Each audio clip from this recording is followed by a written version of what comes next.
silat, maka air bah telah berhasil menghancurkan basis-basis persembunyian kita.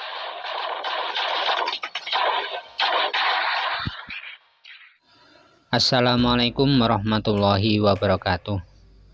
Setiap tanggal 30 September, masyarakat Indonesia teringat dengan peristiwa kelam dalam sejarah Indonesia, di mana saat itu terjadi pembantaian yang dilakukan oleh Partai Komunis Indonesia.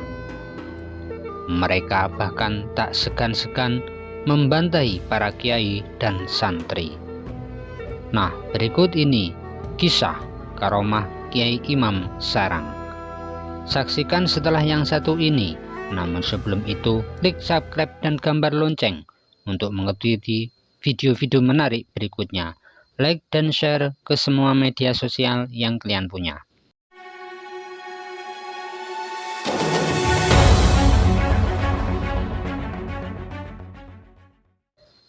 Meletusnya peristiwa G30 SPKI merupakan usaha makar untuk mewujudkan negara komunis Indonesia, ingin mengganti ideologi Pancasila. Setelah tragedi pemberontakan pada tahun 1948, PKI kembali melancarkan aksinya pada tahun 1965. Saat itu, para ulama, khususnya dari kalangan NU, mempunyai peran penting menumpas gerakan 30 September itu. Salah satunya adalah Kiai Imam Khalil, yang akrab disapa Kiai Imam Sarang, terkenal dengan karomah penjalinnya. Sebelum meletusnya peristiwa G30 SPKI, selama 3 hari berturut-turut di pesantren Sarang, Kabupaten Rembang, Jawa Tengah, Kiai Imam Khalil selalu mengumandangkan azan subuh.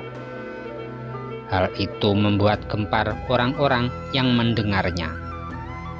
Sebab ketika azan subuh terdengar suara Kiai Imam Khalil, pasti akan terjadi sesuatu yang mengerikan. Entah bencana, musibah, atau hal-hal yang lain. Pada waktu itu ada salah satu santri yang pulang ke rumahnya. Ia lalu menanyakan perihal azan subuh kiainya di pesantren kepada sang ayah. "Pak, ape ono opo iki kok Mbah Imam azan subuh ben isuk sampai 3 dinten? Iki ape ono pari gawe cong, ini mau ada peristiwa besar nak," jawab wali santri tersebut. Dan dalam waktu kurang dari sebulan, datanglah PKI ke wilayah Sarang. 1 minggu sebelum kejadian itu, tepat pada hari Jumat, Kiai Imam Khalil memesan bambu runcing dalam jumlah besar. Bambu-bambu tersebut lalu diserahkan Kiai Imam Khalil kepada santri-santrinya. Dengan memberanikan diri, ada salah seorang santri menanyakan perihal bambu tersebut. "Niki kangge nopo, Mbah?" Kiai Imam Khalil lantas menjawab, "Iki kanggo jogo-jogo." Setelah tersebar kabar pemberontakan PKI, barulah diketahui maksud Kiai Imam Khalil membagikan bambu-bambu tersebut. Masyarakat kemudian banyak yang sowan untuk meminta bambu kepada Kiai Imam Khalil. Namun ternyata bambu-bambu itu tidak cukup dan sudah habis dibagi-bagikan. Akhirnya Kiai Imam Khalil memanggil semua pengurus pondok.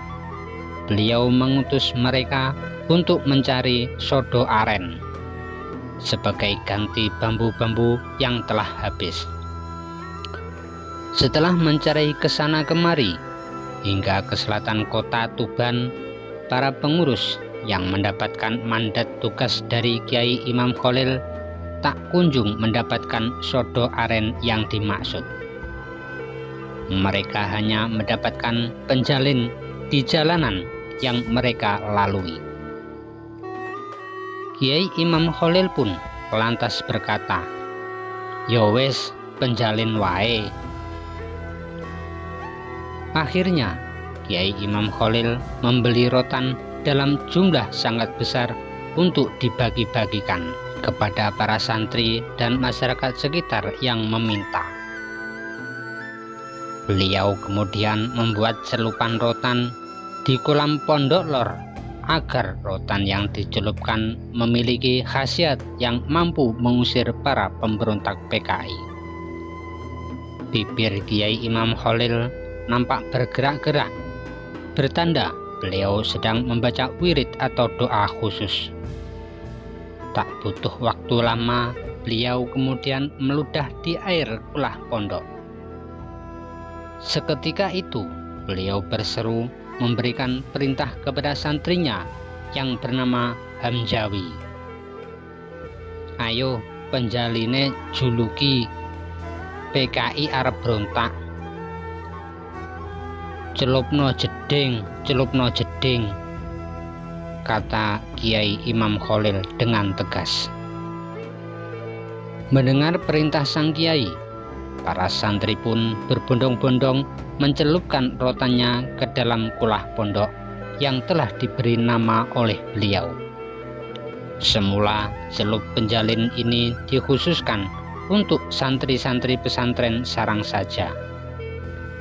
Namun karena kabar celup penjalin itu menyebar, akhirnya masyarakat Sarang dan sekitarnya datang berduyun-duyun untuk ikut mencelupkan rotan mereka ke dalam kulah pondok. Rotan yang telah dicelupkan ini memang terkenal memiliki kekuatan atau kejadukan yang dahsyat, bagaimana tidak. Hanya dengan satu sebatan rotan saja, musuh langsung terkapar seketika. Selain penjalin, mereka juga mencelupkan berbagai barang seperti baju agar kebal, kayu, dan lain-lain. Namun, Kiai Imam Khalil melarang mereka untuk mencelupkan sajam dan benda-benda tajam lainnya. Rotan yang telah dicelupkan ini memang terkenal memiliki kekuatan atau kejadukan yang dahsyat. Bagaimana tidak? Hanya dengan satu sebatan rotan saja, musuh langsung terkapar seketika. Selain penjalin, mereka juga mencelupkan berbagai barang seperti baju, agar kebal, kayu, dan lain-lain. Namun, Kiai Imam Khalil melarang mereka untuk mencelupkan sajam dan benda-benda tajam lainnya. Beliau juga memberikan amalan khusus bagi mereka yang memberikan sowan ke dalam Kiai Imam Khalil. Beliau memberikan instruksi kepada orang-orang yang sedang mencelupkan penjalin mereka. Podo simpen kalimah singlin. Penjalin yang dicelupkan ke kulah pondok memiliki keistimewaan. Banyak para pemberontak yang lumpuh seketika tatkala dipecut dengan penjalin tersebut, padahal di antara para pemberontak itu kuat-kuat. Banyak yang memiliki ilmu kejadukan dan terkenal sakti. Tepat 30 September, PKI bergerilya menyerang wilayah Sarang. Akan tetapi, anehnya mereka tidak mampu menembus area pesantren Sarang. Sehingga penyerangan hanya terjadi di desa-desa terpencil selatan pesantren. Berkah Kiai Imam Khalil yang membuat celupan penjalin sakti mandraguna, Allah Subhanahu wa Ta'ala menyelamatkan masyarakat Sarang dari kezoliman PKI. Mereka dapat dengan mudah dilumpuhkan hanya dengan satu sebatan rotan saja. Kabar celup penjalin yang memiliki kesaktian luar biasa ini kian hari tersebar di desa-desa, bahkan sampai ke kota-kota besar.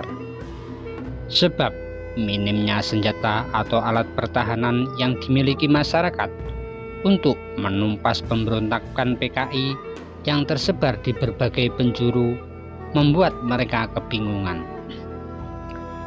Adanya kabar celupan penjalin di sarang oleh seorang kiai karismatik bagaikan angin segar bagai mereka. Alhasil, banyak masyarakat dari berbagai penjuru datang bersama-sama menuju pesantren sarang guna memiliki rotan sakti yang bisa mereka jadikan alat pertahanan diri dari serangan PKI. Mereka datang dari kota-kota besar.